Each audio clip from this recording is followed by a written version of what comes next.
Oh, that's worse. Hi, everyone. This is the last work day of the year. We are bidding goodbye to 2017. Isn't that awesome? This has been kind of a roller coaster year. I have not been terribly excited about lots of the changes that have been coming up. I am kind of going through a major life change myself. It is one that was thrust upon me, and I guess in a lot of ways that's how that happens. With the exceptions of marriage. We just kind of, these things just happen, and sometimes we're prepared for them and sometimes they're not. In my case, I have rented my home for 17 years. I have done that first because my ex-husband didn't want to move, and then after we got divorced I didn't have the money to move, and then I just didn't want to spend the money on a deposit and thought, well, I'll stay here where the rent's low and I can save my money, and I'm glad that I did. And now I have no choice. The landlord has chosen to sell the building, and he is asking everybody to be gone by February 1st. So I have a major life change in a big move. And you know, I really am looking at this as a fresh start. This is a wonderful opportunity for me to find a house that I would be more happy in. This apartment is very small, very crowded. I've kind of had kind of laughed at some of the places that I've been to go live in that are clearly for young people with no kids, no business, no nothing. I could live there maybe if I had no kids. But I have a boy and a girl. They're both teenagers, so I can't let them share a bedroom. Geez, it's dark in here. Let me brighten up the light a little bit. For Christmas, I got these lovely Philips Hue's lights, and I love them. Absolutely love them. So let's shed a little light on the subject, shall we? From my phone. So I need a place for my daughter, a place for my son, a bedroom for myself, obviously. I need some privacy. I need to have a quiet place to work, and I need space for business contacts to come see me at home and not be embarrassed about my landlords have done absolutely no maintenance on this place for the 17 years that I've lived here. No new carpet, no new paint, no new nothing, unless I call them and say, oh, something's broken. They haven't done anything to make this a comfortable place to live. It's very clearly just an investment opportunity for them. They're very nice people, and I like them as a person, but they're not that great of a landlord. They just seem to think that the only time you can do these basic maintenance stuff is when you're between tenants, and I have had no intention of moving, so now they are asking everybody to move. It's interesting because it's just to save a few bucks. So now's my chance to, now that this has been thrust upon me, I have to move. I can pick and choose. I have 30 days, a little over, to decide on a place to live. That means that I know what my deadline is. I do not have to sign with the first place that would take me. And that is kind of what we did when we moved in here. It was the first place that would take us. It was reasonable, good enough. And so now I'm stepping back and going, I want to spend a little bit more money. I definitely want to purchase a home soon. So I'm looking at my finances and saying, what do I need to do to buy a home? What do I need to do to get into a home that I own so that this can't ever happen again? So there's kind of a lot going on. So because of all this, this brings up the idea of how do you prepare for major changes? Now, some of the major changes that people go through are the obvious ones. They are moving, marriage, divorce, starting school, graduating from school, job search, and some of these are just have not as much to do with money. I mean, marriage and divorce have a lot to do with money, but you don't decide to get married, or at least I never did, decide to get married or decide not to get married or decide to get a divorce because of financial, the financial piece. You may decide to get divorced because you and your spouse can't work together about money. I do know that finance is the top argument leading to divorce. But I also know that it's not just, most people don't get divorced just because they don't have money. They don't decide to stay together because there's a lot of money.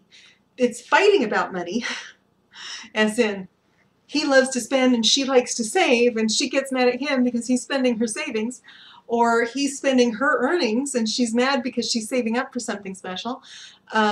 Or, you know, my first marriage, one of the reasons it failed was that, this was years and years ago, so if for some reason he's listening to this, I don't take this personally anymore, but we were very young, and he would go out drinking, and I would write, this was back before everything was online, I would write checks for all the bills and put them in the mail, and then he would drink his paycheck, and then I would get all of the dunning calls of, you know, angry creditors saying, where's our money? Your check bounced. That's the kind of thing that will lead to divorce. So, you know, in other words, it didn't matter that we didn't have much money. What mattered was that he was irresponsibly spending it, and I was trying to be responsible. And I couldn't talk to him about it. I would try to talk to him, and he would just explode. And it just was not a good fit financially. In fact, that's part of the reason I got divorced the last time, was that I like to live nicely. When I was a kid, we had money. I once figured out how much money my dad would have made in today's money, and it's a lot. It was a lot then, back in the 70s.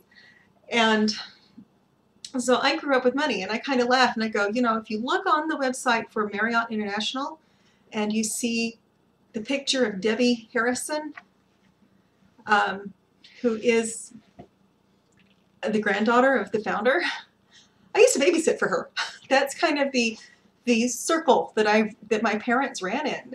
We didn't even realize who she was until they moved back east for her to take over or to start working for her dad's company.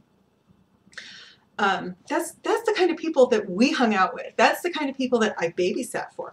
That's the kind of people that we know. And so even though I didn't grow up spoiled, we certainly didn't do without. So I like to have very nice things. I like to spend more money on the best thing I can possibly afford, and then not have to worry about it breaking.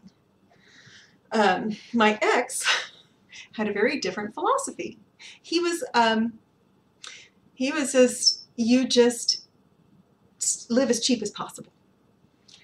And I would go, what? He'd go, no, we don't want to spend any money. Unless it was on things like soda, he would spend money on that. He would spend things on things for himself, but never on anything for me. And so I would go out and I would buy, like, shoes, for example. And if you know me at all, you know my shoes. I have my 5-inch, 6-inch stiletto heels with a platform that I'm known for tripping around in all the time. Like, you know, the Billy Goat Scruff, trip, trap, trip, trap. Clackers, I wear them all the time. I live in high heels. And he wouldn't want to let me buy any. And then I started my own business. My first business was as a virtual assistant or a remote secretary. And I would just take on these clients and just take care of them, you know, whatever they needed, that's what I would do. And I started making more than he was. And he didn't like that. And so that was a big deal. He's from Mexico, and so he's very old-fashioned that way. So he didn't like that. That was kind of an affront to his masculinity. And so we fought about money. We fought about, I said, you're the one that's supposed to be paying the bills. We planned all this on your income, and I'm taking my income, and I'm buying things for our kids and putting money into the car and putting an emergency fund, and he didn't want to do that. Ironically, his attitude towards money's changed dramatically since we've been divorced. So is his attitude about a lot of things. So that's kind of the #1 reason people get divorced, is not different spending habits, it's the argument about the different spending habits. And if there's no way to resolve them, then that's what leads to divorce. Now, in the position that I'm in right now, where I don't own my home, I wish I did, and I need to move, that means I need to come up with first and last month's rent. And so I need to make sure that, and I've been looking at my account, I have a first and last month's rent in my bank account right now. Why? Because when I budget my money, I know how much I need. I get paid every week. My clients pay me every week. And for those of you that are wondering, I usually do this by automatic clearinghouse is what it's called, ACH, which means that as long as they're my client, they give me permission to take the money out of their bank account every week. And of course, if they call me or email me or text me and say, we don't want to work with you anymore, I immediately stop it. So I know that, by Wednesday, I know how much money is going to, well, by Monday, I know what's going to be in my bank account. And it's always a flat rate, so I always know, if I have this many clients, this is how much I'm going to make. And so I budget my money weekly. I know that if my rent is $1,000 a month, then I need to make sure that I have $400 a week put aside in a separate account to cover the rent. Same thing with utilities. I usually know what my utilities are going to be, my phone, my car payment, car insurance, that kind of thing. I will already know. I will add it all up and divide by 4. Now that doesn't always work. Sometimes there's 5 weeks in a month, but I consider the 5th week a bonus week. I move that money over anyway because it's just my habit, and then I can look at that and go, if anything happens, this is my extra money. Now I come up with my budget for the week: rent, utilities, telephone, this is my personal expenses, by the way, and car payment. I add those up, plus $150. Well, what's $150 for? Well, that's actually for travel and emergencies. I like to have an emergency fund. There's always going to be a reason to have extra money. There's always going to be. Now, and I could rely on my credit cards, but I don't want to do that. I like to have them paid off so that I can plan my spending so that I don't incur interest. I like to use them and then pay them off in full at the end of the month. So how do you deal with unexpected major life changes? The very first one is to have an emergency fund. That means that when you budget, and budget seems to be a dirty word. I need to talk about that in a different show. But when you budget your money, include, this is for my savings. Pay yourself first. You work hard, pay yourself first. I live in Utah. I think I've said that several times before. And where I live, the predominant religious faith really pushes the idea of tithing. Not just tithing, but fasting once a month and putting that money aside for people in need. And they do a lot of charity work. So I kind of agree with that. I go, the very first thing you want to do, you get paid, you put 10% of your net pay in a separate account for retirement, for, if the sky is falling, for the end of the world as we know it, for a sudden move. What if your house burns down? What if your car won't start? What if you need to escape a hurricane, if you live in Hurricane Alley? What if you live in Tornado Alley and your house is flattened? What if my parents are becoming older? I guess all of our parents are becoming older. But now I'm thinking, what if one of my parents calls and says, you need to come home right now because this is your chance to say goodbye? Or someone close to me passes and I want to honor them at their funeral. I want to have the money prepared. And this kind of came up because my first husband's father just passed away the day after Christmas. So I want to have the money prepared so that if anyone calls me and says, I need you, it's urgent, I need you, my response can be, I'll be on the next flight. Another thing that I like to save for traveling with my kids. My kids are teenagers. I'm not going to be able to make memories with them much longer because they're going to be out making memories with other people. They're going to be dating. They're going to be going away to college. They're going to be choosing to spend time with people other than me, and that's fine. That's part of how life works. But I want them to always look back and say, you know, Mom took me to Disneyland.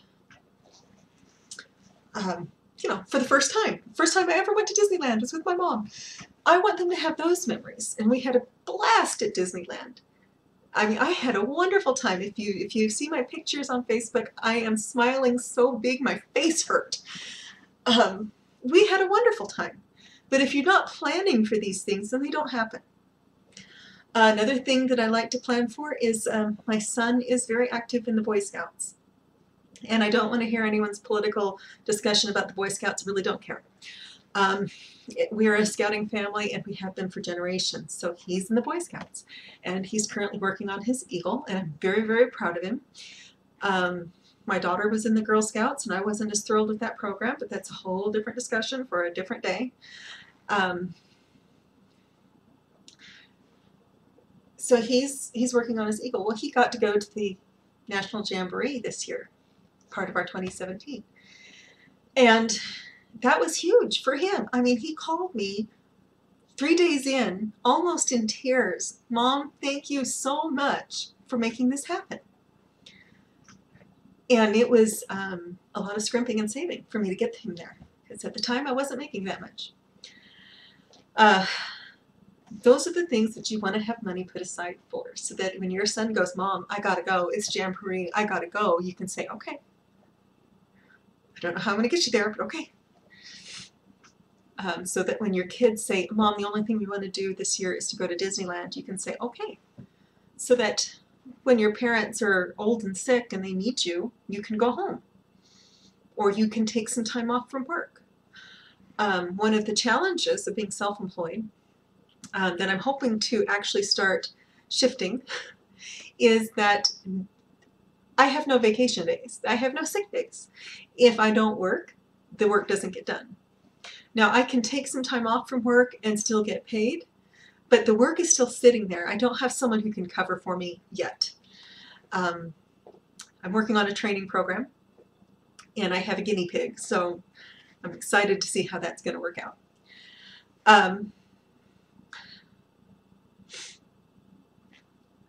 So, I hate it when I kind of get going and then I forget what I was going to say.